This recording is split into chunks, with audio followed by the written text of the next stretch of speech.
The dream Four Nations final, it's set, but fantasy impact is still to be had. We're breaking it all down on the latest edition of the Locked On Fantasy Hockey Podcast. Team USA, Team Canada, how did they get there and who's boosted their fantasy value during this tournament? We're going to talk about it all on Monday's episode. Let's tap in and get this paper.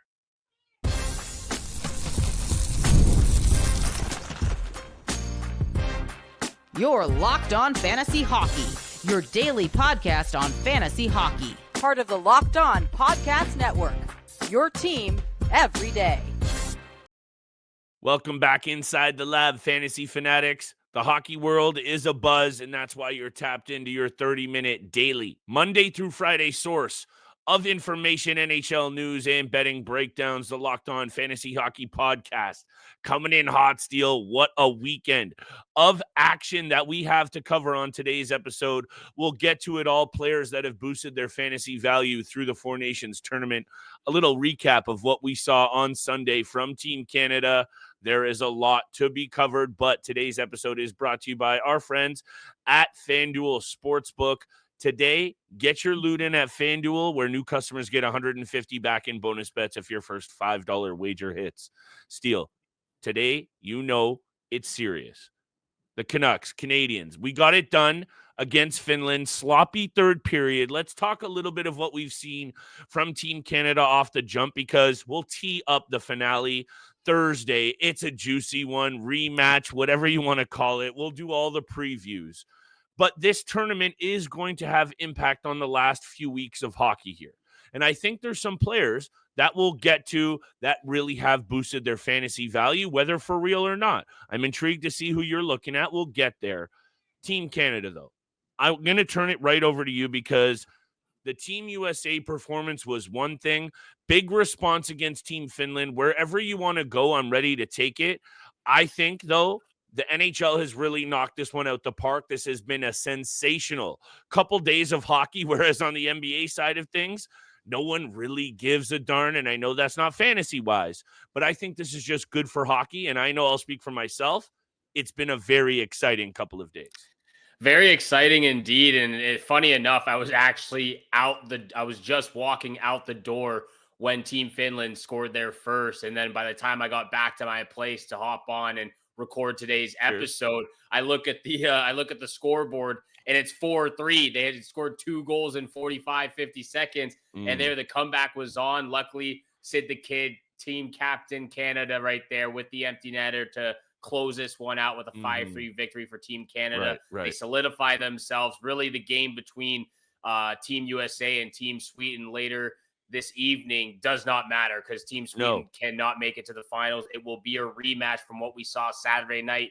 Team USA and Team Canada going at it. But we knew they were going to come out guns a-blazing after the performance they had against the United States team. I mean, very sloppy, very, I think, got to give a lot of credit where credit is due to Team USA for keeping them, Team Canada to the outside, keeping them on the peripheral, not giving them any chances to make that seamless pass, through the blue paint or from side to side for Team Canada, especially on the power play. So knowing Team Canada and the offense and the weapons they have in the offensive group, you knew that they were going to use their speed, use the shots that McDavid probably wanted a few back on Saturday. So he gets the first one once again against Team Finland. And I think that's what I noticed most about this game is right from the puck drop in the first period, the top guys were there to play. They were shooting the puck. They were driving the net. They were making plays, passing the puck very well. And that was a difference maker. Obviously, it's a huge difference in skill set between USA and Team Finland. But Team Canada, regardless of the last 5 minutes of the game, they shone really bright in this one. There's always a fantasy angle to be had. And I think the first one that I want to get to, because, look, the Finns deserve a lot of credit, not only for coming back in the game, but for what they've done in the tournament. No one was really even thinking about them at all. It was Team USA, Team Canada, then maybe Sweden, and then Team Finland, kind of the ugly duckling of the group. They slay the beast by taking down their arch nemesis on Saturday. You and I haven't spoken since all of the action on Saturday. And we've got the action Monday. We don't know what's going to happen tonight between Team USA and Team Sweden, but like you alluded to, it doesn't matter. In the U.S., they're switching in a bunch of players. I believe Jake Ottinger is going to get that start. Chris Kreider is going to draw in. There are Jake Anderson as well. Exactly. And there's also some injury angles that you and I will cover on tomorrow's episode.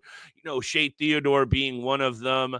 Matthew Tkachuk banged up. There's some situations here that you and I will have to cover. Like I said, there's always a fantasy angle to be had. But straight up and down Saturday, yes, kudos due to the Americans. Huge props to the Finns for getting it done. And then on Monday, Team Canada shows up and their big guns fire. McKinnon, Sidney Crosby, Connor McDavid, they needed that. Binnington, there when they needed him, and it all comes down to this deal. And I'm excited to talk about some of these players that have boosted their value, and I'm just checking out my notes here.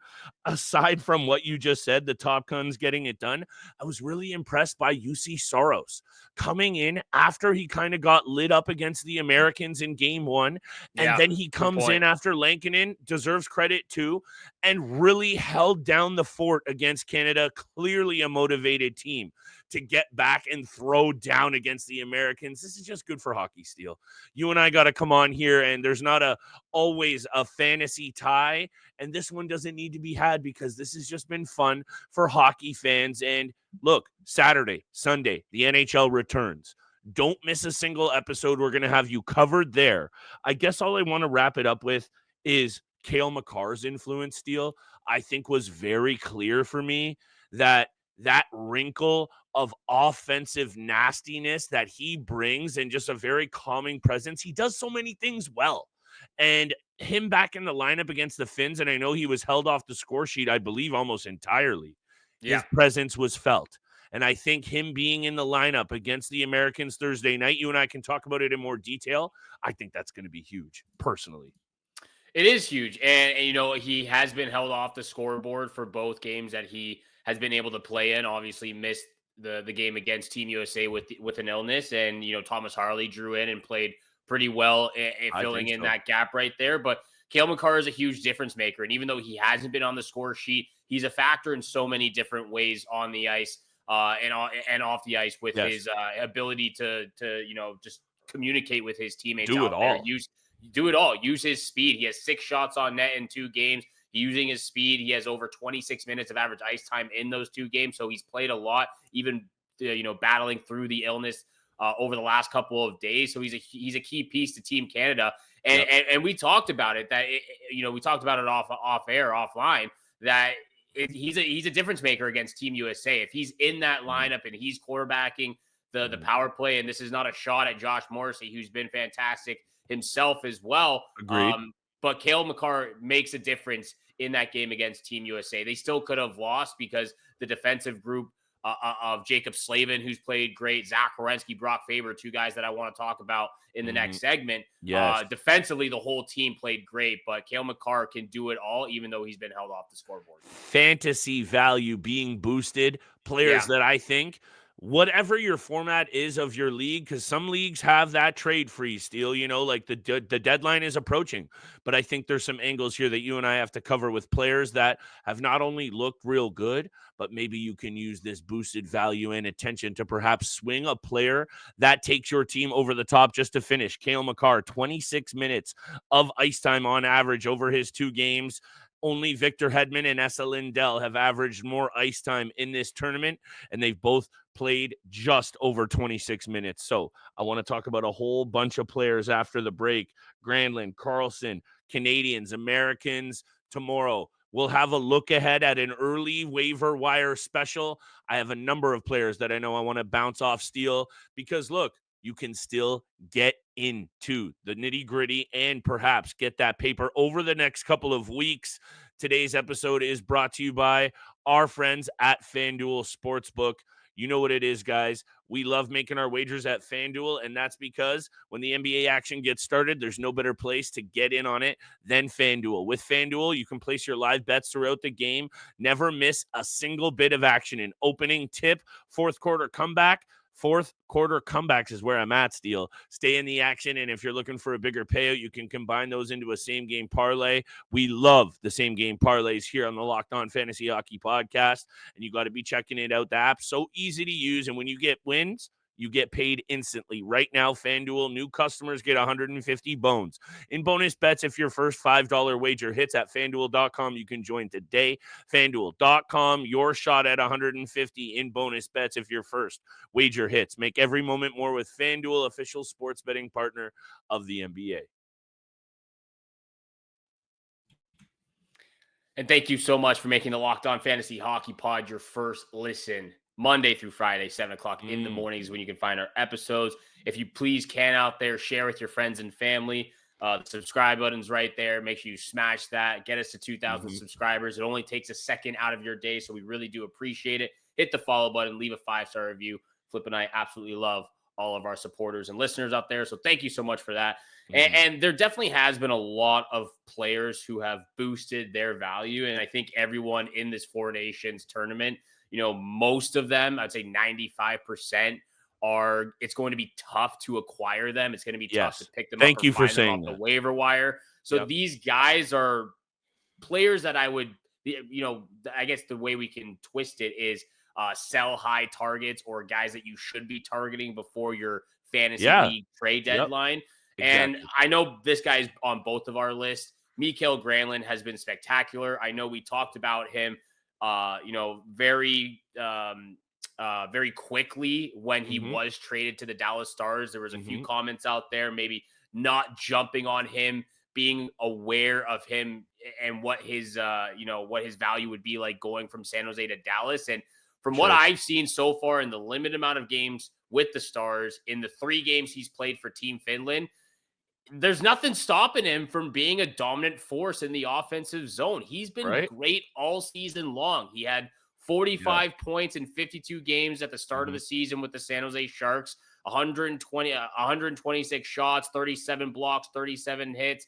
Then he goes to Dallas in 4 games, has 4 assists for a total of 4 points. He's shooting the puck, blocking, hitting. And look what he's done for Team Finland. Yeah, they had a very tough chance going up against some of the Goliaths in the game right now in Team USA and Team Canada. But he's been great for Team Finland. He has 3 goals. He's in top 5 for points in 3 games, 3 goals, 1 assist, under 17 minutes of ice time as well. A clutch game winner against Team Sweden in overtime. I mean, this guy, he doesn't jump off the page, but when you look at what he's done over the season, limited amount of ice time with the amount of talent with both San Jose. Now he goes to Dallas and you get Mason Marchment back, Matt Duchene as well on that second line.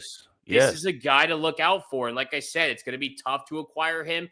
He is rostered at 69% on Yahoo. I believe it's somewhere around 60 and 70 as well on ESPN. It's going to be tough could be higher. Could be tough to acquire him in a trade or you get him in the get him off the waiver wire because he's not really out there.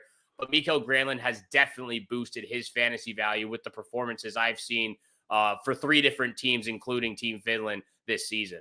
I think you also brought up the best point of it, aside from him looking very confident, Steele, for a guy who's 32 years old, I believe. He's going to be headed into his 14th NHL season. Is the ownership is one thing, but the legs look real good. He looks fresh, and this is a player who's put up 4 60-plus point seasons over the last number of years. And in the fantasy game, I feel like these guys that fall in the middle here, especially a guy like Granlund, who has somewhat been, San Jose, Pittsburgh, Nashville over the last few years, perhaps overlooked.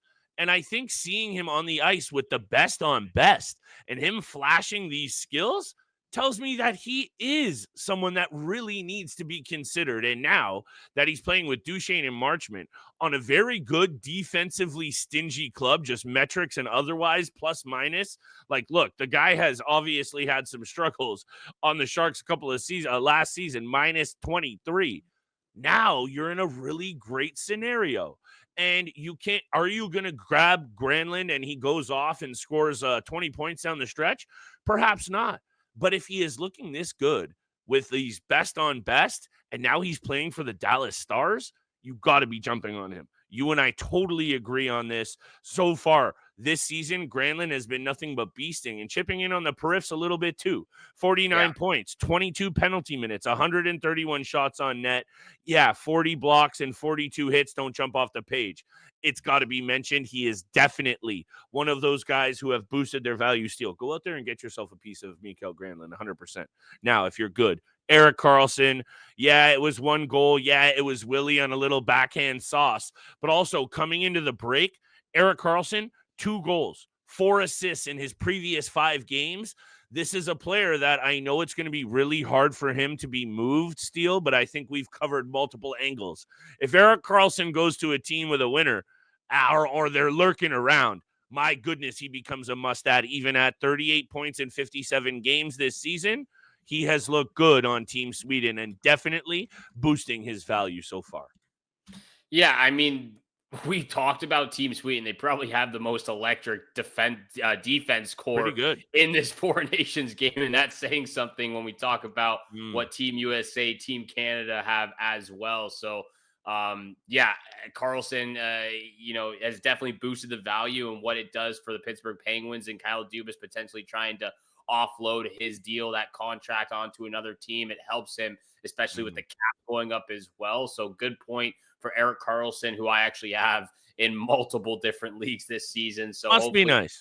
It is, hopefully after this Four Nations break, it must be nice. And then hopefully that continues as well. I got 2 defensemen I want to talk about, both coming from Team USA. There's a few other players that I won't go into much depth on, but I want to start off with Zach Werenski.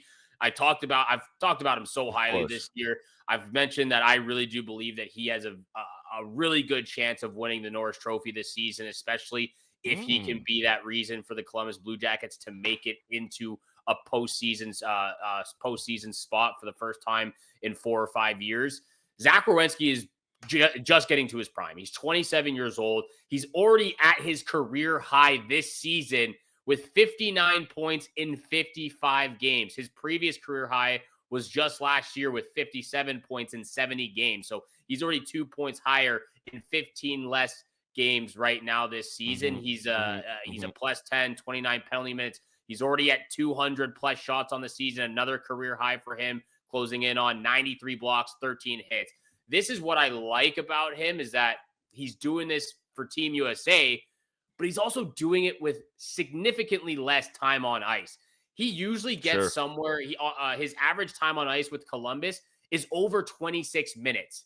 His time on ice with Team USA is less than 17 and a half. He's getting almost 8 minutes less of ice time with Team USA, given it has been 2 games. They haven't played yet against Team Sweden.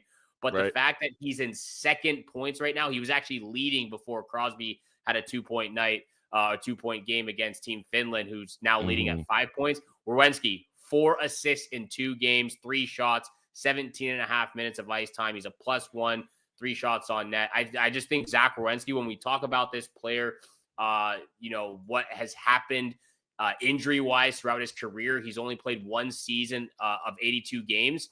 He's on that pace right now this year, and looking at where he was getting drafted this season in fantasy leagues in round 10 with an ADP of 109.3.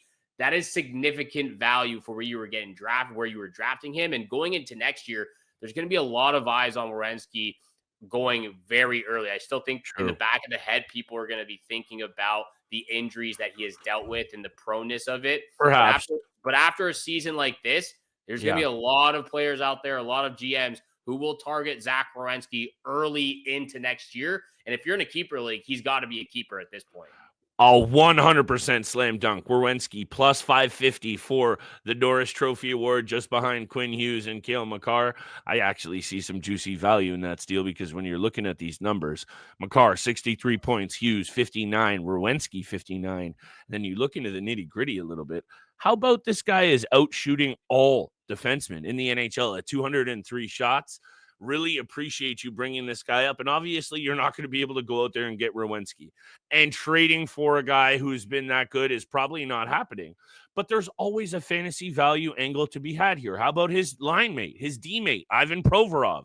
down the stretch for the Columbus Blue Jackets, who score a ton.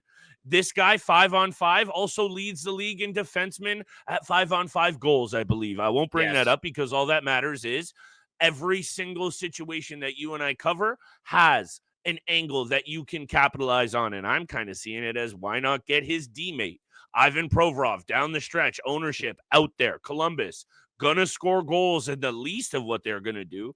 Let's talk about some more players after the break, Steele. I've got another American to highlight. I got a Canadian to talk about tomorrow. Waiver wire.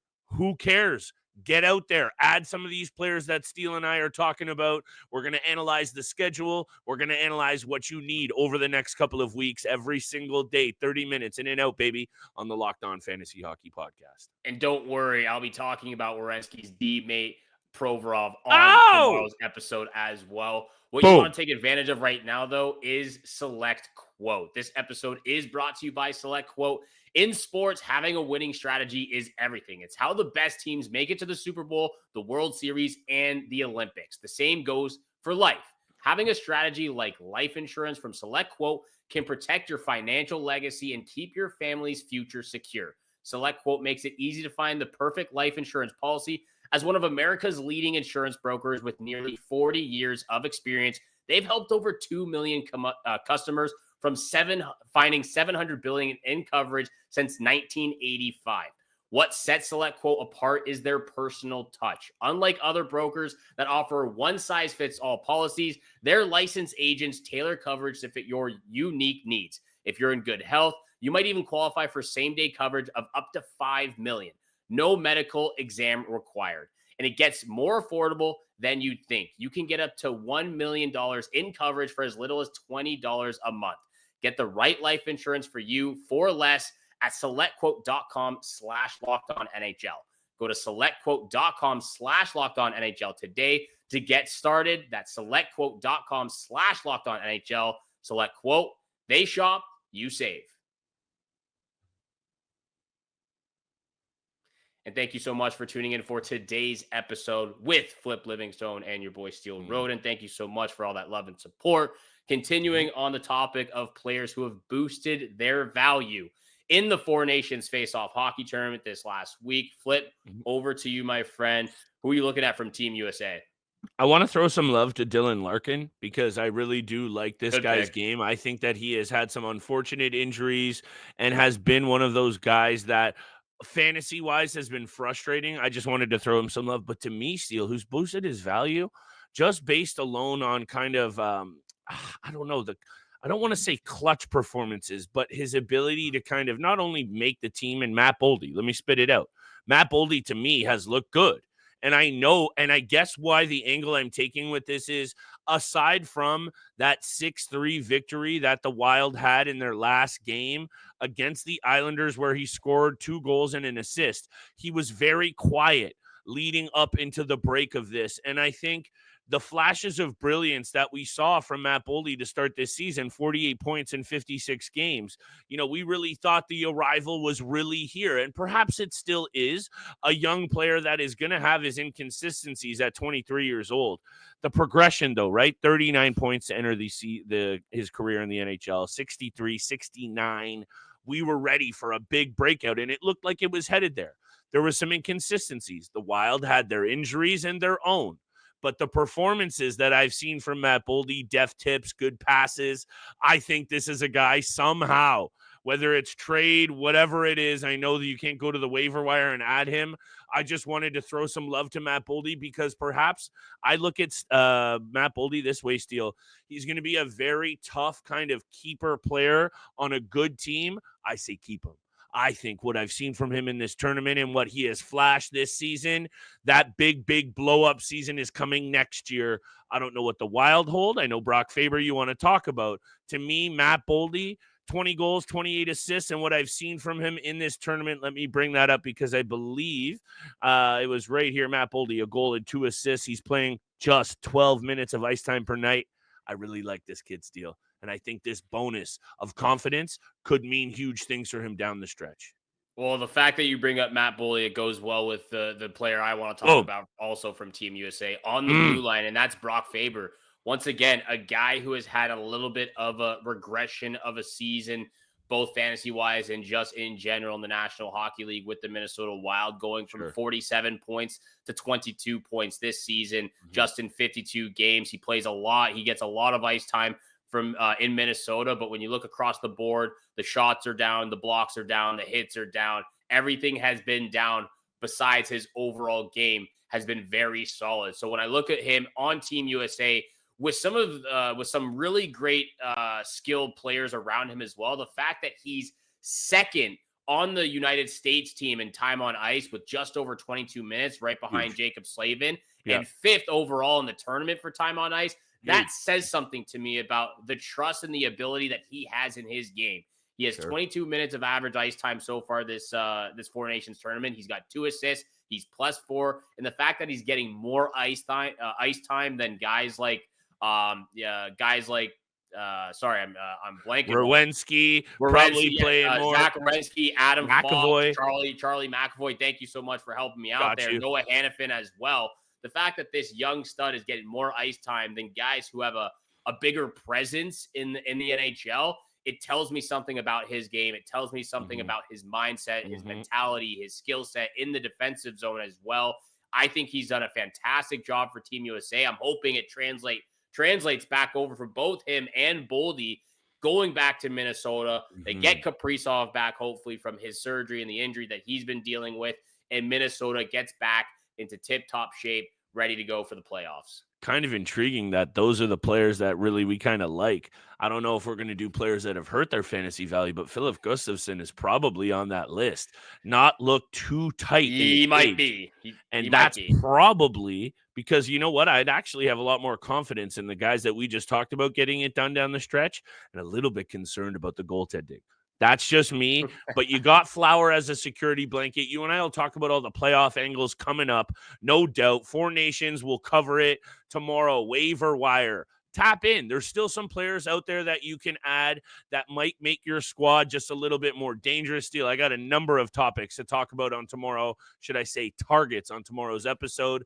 Bets will be back Thursday. Huge game. We'll tee it all up. We're here all week, baby. Make sure you smash that follow button, subscribe. Monday through Friday, Locked On Fantasy Hockey. Thank you so much for making the Locked On Fantasy Hockey Pod your first listen. Like Flip said, 7 o'clock Monday through Fridays when you can find our episodes. For your second listen, though, make sure you go check out the Locked On NHL podcast, part of the Locked On Podcast Network, your team every single day. Once again, from both Flip and I, we wish you good luck with your bets this week, and we shall see you back here again tomorrow for Waiver Wire episode. We'll see you again Thursday, America.